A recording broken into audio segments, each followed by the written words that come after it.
I received a comment the other day from Ellen Siniscalchi. I hope I'm pronouncing that correctly. She said, your obsession with scrimping always conjures up the same word for us, miserly. That kind of took me aback. No one's ever called me a miser before, or miserly. And when I think of the term miser, I think of that as a very negative term. So I looked up the definition just out of curiosity, and according to what I found online, the definition is someone who hoards money, someone who's extremely stingy with money, a tightwad, a cheapskate, a skinflint. Now, I don't mind the word cheapskate. I've always just thought of that as kind of a fun way of saying cheap.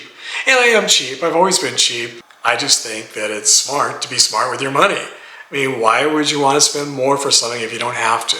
But one of the other definitions said, a miser is someone who tries to avoid paying their fair share or cost of the expenses.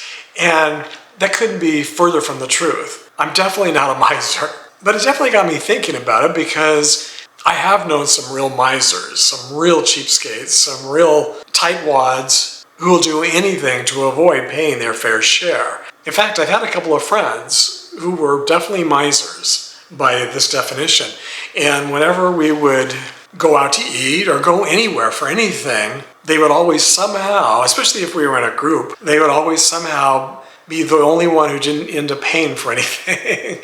And I remember this one friend, an ex-friend, back when I was in my 20s and 30s, I used to go out a lot with friends, and we'd go out with big groups of friends, to parties or dinners or whatever, and sometimes there'd be a really big group of friends, and you'd all order, and then when the bill came, everyone usually just said, let's just split it equally, no matter what you got. So sometimes, if someone only got like a little dinner salad and everyone else had these huge meals, a large steak or something, the person with the dinner salad, which would usually be me, would end up paying, subsidizing everybody else. But I didn't mind. They were friends, and I just thought that seemed like a fair way just to divide it up equally. Well, this particular friend, she would always be the one who wanted to do it, and then we discovered what she was doing. She was dividing it up. If there were 12 people, she would divide it up by 11.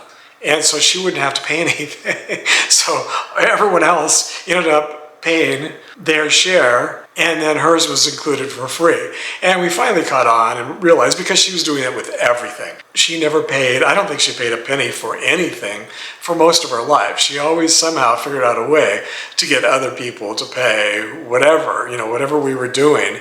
And I think that was one of the reasons she really liked me, is because I was always really generous. I was always the first one to offer to pay. When we would go out to eat or anywhere, I would always offer to pay. It seemed like I was always paying for her, and I didn't mind. I grew up in a very, very generous household. My grandmother grew up poor. She grew up on a farm. So later in life, when she worked really hard and made a lot of money and was very successful, her philosophy was, you can't take it with you, so you should spend it on your friends and family and doing things you really enjoy doing. So she was always treating everybody, and I got that from her. So I was really, really generous when it came to treating my friends and family to things, and I've always been that way, and I'm still that way today. And if you ask my friends and family, I think they would all agree that I'm very, very generous. I got that from my grandmother, but she also grew up during the Great Depression, so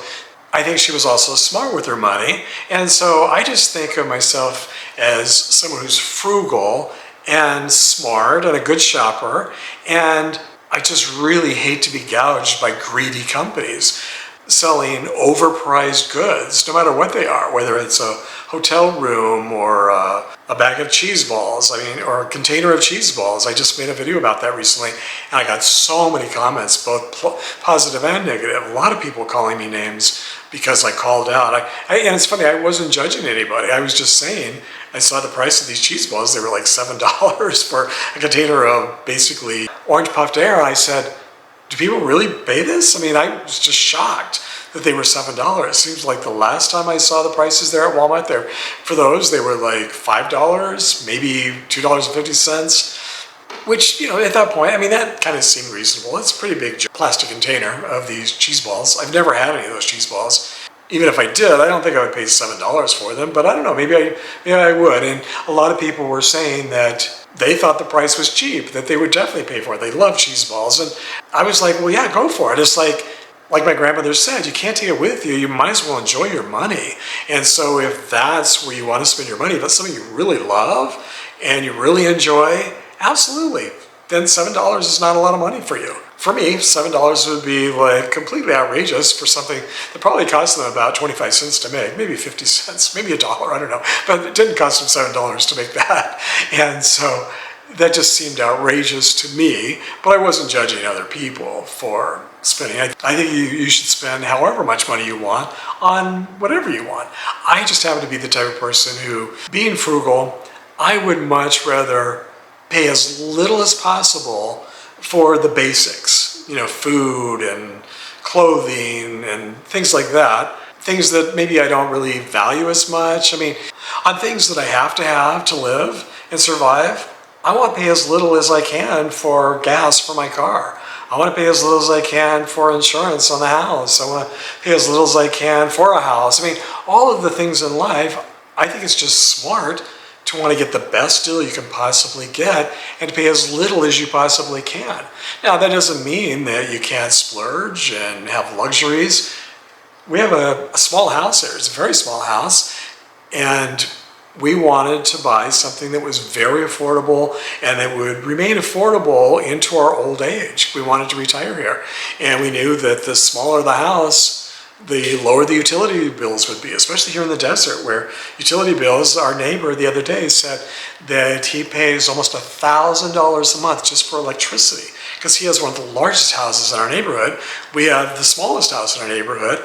And last month we paid, I think, $280 for electricity. Now, for us, that's very low. $280 for electricity in the summer might be outrageously high for someone else, depending on where they live. So, it's all relative too. But I just find that today, corporations, large companies are really price gouging. And I looked up the meaning of price gouging as well. And the definition is the unfair practice of exploiting consumers. And it's something I think most people agree. It's usually, it happens. I mean, it used to happen a lot whenever there'd be a natural disaster and there was a shortage, then companies would jack up their prices and the poor people suffering from the natural disaster then all of a sudden are paying 10 times as much for gas or water or whatever. And I think most people agree it's not right to do that. Well, now it's just become an everyday thing with most companies, I think, in the country and probably in the world, where they just keep jacking up the price. Jacking up the price has nothing to do with inflation or the price of goods or anything. It's just, let's just see how much we can get away with. And if the government doesn't tell us we have to stop, then we'll just keep doing it until consumers just stop buying our product. And even then, there'll be enough consumers who will, so they don't really care about the people that can't afford it. They're just focusing on the higher end people, the people that do have the extra money to spend $7 for cheese balls. So it's become a real problem here in this country and all over the world, unfortunately, just the unscrupulous, unfair practice of price gouging. So anyway, in that way, I'm very cheap, and to me, it's more a matter of just being frugal and a smart shopper. You know how I go off on tangents. I don't know if I made my point about our pool. So we bought a smaller house, but we definitely wanted to have a pool. Well, a pool is a luxury.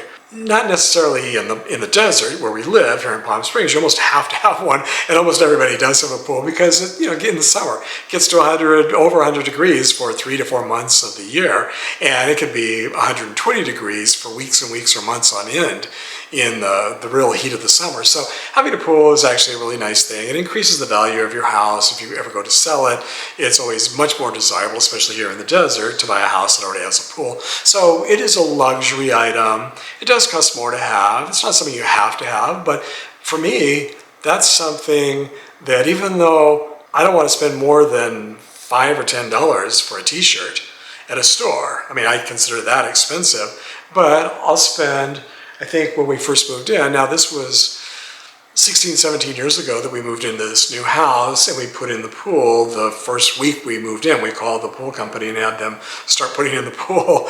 And I think we spent about, I think it was around $30,000, might have been $40,000 total for the pool and all of the cement. We have the sidewalk that goes to the front of the house, from the side yard. And so it was $30,000, $40,000. So I didn't think twice about that. And now today, to put in a pool, to put in our pool with all the cement would probably be $100,000, maybe $150,000. I mean, again, prices have just skyrocketed. And would I pay $100,000 for a pool today? I don't know, probably not, but maybe, because that's something I value. Just like some of the people who left comments about how much they would pay anything for a cheese ball. They love their cheese balls, so they would probably pay 10. A few people left comments saying the cheese balls on Amazon and in Canada and various places were $10, $15, $20 for the same jar that was $7 here in Palm Springs, that I thought was so outrageous. So, we all have our values, we all have our things. So I do think that, for me anyway, if I could, I would spend every last penny I have on the last day before I died. If we only knew the date, our expiration date, the day we would die, that would be perfect, because then we could know how much money to spend. Unfortunately, most of us, we die with a lot of money in the bank, in stocks, in our house, whatever, because we don't know how long we're going to live, and you want to have that money in case you need it for assisted living or whatever. Things get more expensive over the years, and then as you get older, you have more expenses, medical expenses and health expenses. So, but otherwise, yeah, I would be very happy to spend every last penny I have and spend my last dollar or my last penny on my last day here on earth. I mean, I would love that. That would be perfect. I wish we could all do that. And so I'm not trying to hoard any money and not just trying to save money just to have it. In fact, just the opposite. As I said, I'm extremely generous, and I'm always happy to splurge. When we went to Australia, we stayed in some of the most expensive hotels in Australia. In the outback, we stayed in a really beautiful, expensive resort, and it was a once-in-a-lifetime trip. Well, actually, we went twice, but again, we knew we weren't going to go more than a couple of times, so why not? I mean, our hotel in Sydney was actually a condo overlooking the Sydney Opera House and the Harbour Bridge. It was just beautiful, and the view was beautiful, the balcony, the room. It was worth any amount of money I would have spent at the time. I mean, this was back in the 1990s, and I think back then it was like $350 a night, which was a lot back then. Now it'd probably be $500 to $1,000, maybe a couple $1,000s a night. And would I spend that now? Yeah, I totally would do that again. And so I'm cheap when it comes to things that aren't that meaningful or important to me. And in fact, I want to spend as little money on those things so I have more money saved to spend on the things that I really value and that are important to me. So let me read a couple more comments that have to do with being a cheapskate or being frugal or being a miser. So Mary Davis left a comment, and her comment said, paying $20 isn't outrageous for something you use every day. I remember my ex-husband would say, don't be Pennywise and pound foolish. Yeah, my grandmother used to say that too. And I thought I knew what that meant, but I just looked it up just out of curiosity, and it says someone who's Pennywise and pound foolish is someone who's careful and economical in small matters, but is wasteful when it comes to paying for the expensive items or the extravagant items. And Mary Davis, she was talking about, I recently went to Walmart and I agonized over for an hour or two trying to find a water bottle, and I kept saying, these water bottles are so expensive, and they were about $11 for the nice ones. I almost bought one for $11, but then I ended up getting the one for $1 and $1.27. There were a couple in there that were like $20 that seemed so outrageously expensive, but it was perfect. Like the one, I saw one or two that were about $20, and they were kind of perfect, but I guess I just don't value water bottles that much when I can buy one for $1. And I think it'll probably do the same trick. And a lot of you left really great comments saying I was concerned about maybe the plastic bottle being exposed to the sun while I'm walking, hanging from my belt loop. And a lot of you said, put old socks, put a sock around it. And I was like, that's perfect. That's a great idea. I hadn't even thought about that. And white reflects the sun, so just an old white sock. And I have a bunch of white socks, so I'll just stick a white sock over it. I think that should work, because it's not like I'm walking in where my bottle will be in the direct sun for hours. I would keep it on the shady side of my body, wherever the sun is. I'll put the bottle on the other side, and then I'm only walking for an hour or two, so I think that probably should be fine. But anyway, I'm getting off topic. I think that would probably be a good example of being penny-wise and pound-foolish if I agonized and refused to spend $20 on something I really needed, but then I went and just blew $100 or $500 on something that I didn't need. Just a frivolous expense. I think that's kind of what that means, which is kind of like focusing on the wrong things. Instead of buying that very expensive thing that I didn't need, I should have just spent the money on the relatively inexpensive thing that I did need. All right, so Rick Allen also left a comment. Rick Allen Olsen. He says, "Why are you shopping sales? You are rich. We've all seen your house and pool. It would cost millions here in Michigan. My whole house would fit in your pool." Well, I mean, that's a good question. I don't really think of us as rich. I guess it's all relative. Here in Palm Springs, I mean, we have a very small house. We only have a 2-bedroom, 2-bathroom, 1,250 square foot house. So I kind of think of us living in a tiny house to be more economical. But we do have the pool. As I said, it's one of the luxuries that I think is worth spending. So I guess to answer Rick's question is, I would rather scrimp and save and shop sales and spend, like he was talking about the video where I went with my brothers to the mall, and they were having 70 and 80% sales on everything. Now, I didn't buy anything that day because those even 70 and 80% was still way more than I would normally spend. In fact, I was joking with my brothers that even though my brother Robert, he really likes name brands, and he says to him, that's something he values. He likes the quality. He says they all last for, he can buy a shirt or a pair of shorts or whatever, and they'll last him 20, 30 years.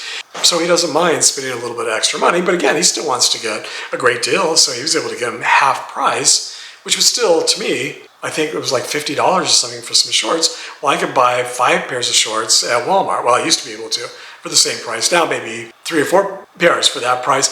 But the other thing that's interesting is, and I don't know if I mentioned this to him, most of my t-shirts last me 20 to 30 years, and I only pay $5 for them. I just recently finally threw away an old tank top that I had, and I remember wearing this back when I lived in Hollywood back in the 1970s.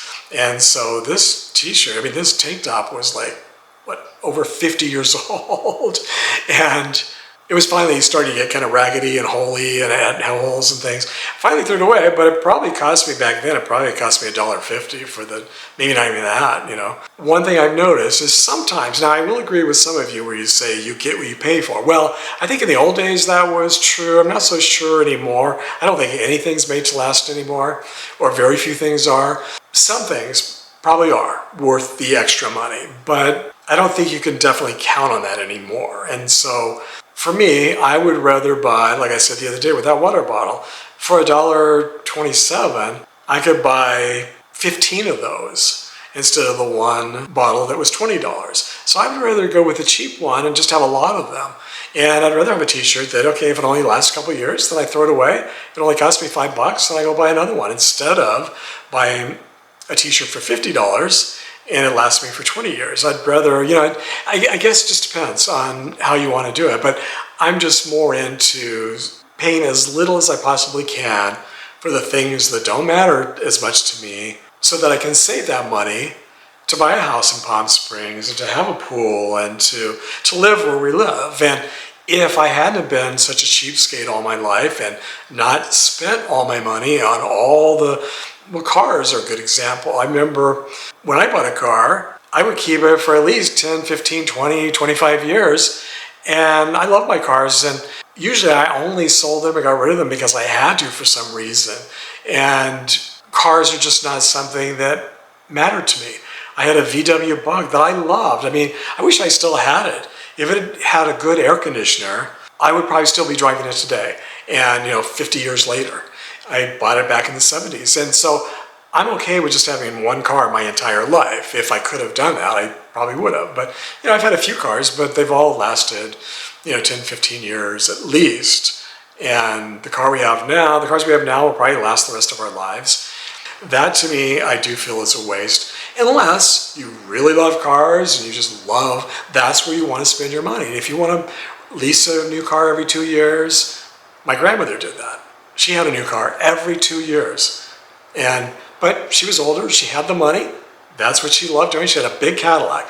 She always, from the time I was born until the time she died, she always had a new Cadillac every couple of years. So I grew up riding in Cadillacs my whole life. She loved Cadillacs, and I love Cadillacs, but as an adult, I mean, they're so huge, and I don't know, they just seem way too big for me. I love them, I mean, they're neat, but it just seemed way too extravagant and just wasn't something that meant a lot to me. So I always bought really tiny cars, usually, like Volkswagens, the little bugs, and I love those. And even my car now is a little Honda Fit, which is a tiny little car.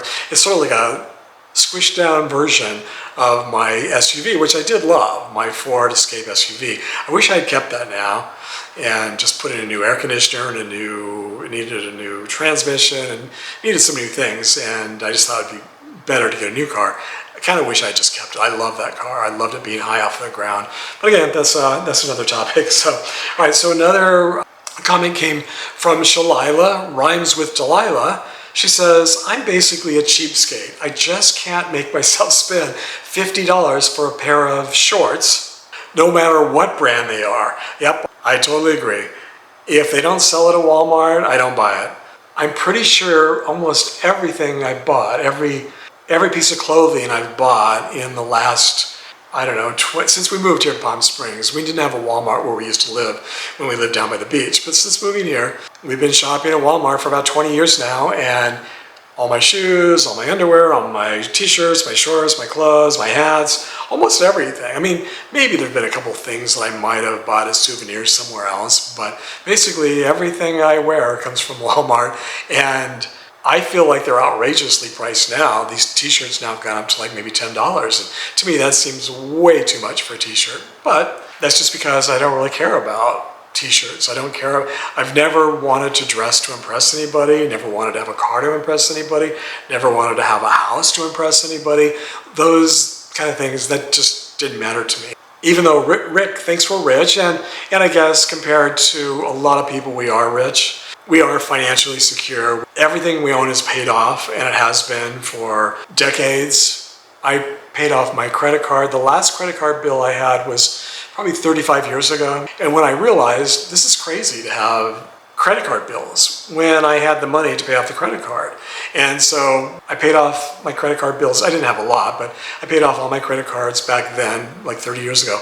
And I used my credit card to buy everything because you get money back. So now when I use my credit card, it's just to make money, not to spend money. Every month I get money back from using my credit cards, but I pay off the balance every single month. So I've never had a credit card debt in all of those years. So again, I would rather be a cheapskate so I don't have bills and I don't have debt and I can afford the things that I really do want.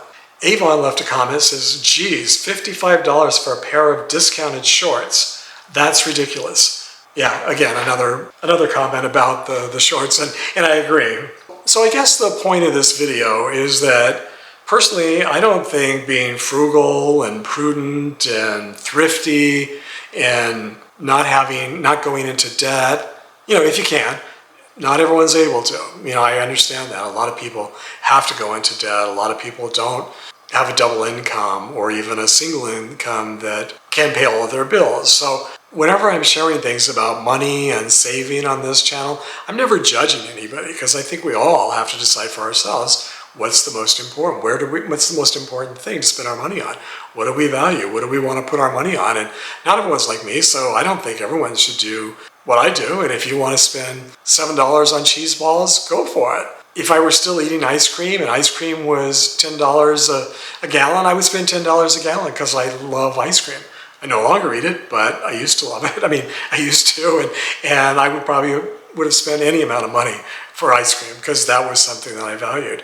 So the comment about being a miser, I guess it just kind of, I don't want to say rubbed me the wrong way because it didn't upset me, it just kind of confused me because I had always thought of miser as being a very negative term, and it is. And so I looked it up, and it is a negative term, and I'm about as far away from being a miser as you can possibly be. I just think that it's smart to be smart with your money. I mean, why would you want to spend more for something if you don't have to? If you could find those cheese balls somewhere else for $3, why wouldn't you do that? I think Ellen was saying that I was obsessed with it. Now, I guess I am kind of obsessed. I mean, my whole life, I love, it actually brings me a lot of joy to save as much money as I possibly can. Where a lot of people, it brings them joy to spend money. Going shopping, I mean, that's kind of an obsession with, here in America for sure, here in the US, people love to spend money to buy new cars and jewelry and pretty much everything. And I mean, it can be fun. I mean, I like to go and just look, but I don't usually buy anything unless I absolutely need it, and then only if I can get it at the absolute best price possible. So for me, psychologically, it brings me a lot of joy to spend as little money as I can on the things that are just not important to me.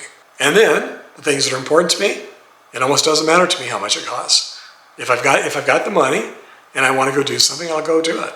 And so I feel very fortunate and very lucky that I'm able to do that. But part of the reason I'm able to do that is because I have been very smart, I think, with my money over the years and only spent money when I had to. And I'm also I think also very lucky that I have the personality where I just never really enjoyed spending money, and unless it was something, that I really wanted to spend it on, which is not that many things. I mean, that's the other thing. I'm a very simple person with very simple needs and wants and desires. There's very, very few things in life that I even want. The swimming pool was one. That was like top of the list for me. As far as having a house, the pool was more important than the house. And I think that's also why we got a smaller house, because I would rather have a nice pool than a nice house. I mean, that was just more important to me. And so money is definitely an interesting topic, and it definitely pushes a lot of buttons, a lot of hot buttons with people. And so obviously Ellen and I think very differently about money, and maybe I pushed some buttons that made her think of me as being a miser, a hoarder, and a greedy, stingy miser, just because maybe she's known other people who are obsessed with saving money who were that way.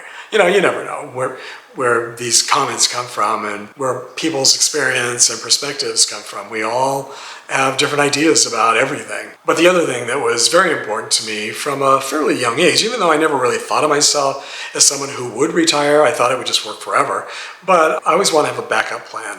Again, just my practical side. And so I always wanted to save as much money as I possibly could for retirement, I guess just in case I ever decided to retire. And I'm glad that I did, because I did decide to retire. And I'm glad that I saved as much as I did. And if I had bought a new car every 2 years and bought all the name brand products out there and just spent my money on anything and everything and all the cheese balls in the world, then I probably wouldn't be in as good a situation financially as I am today.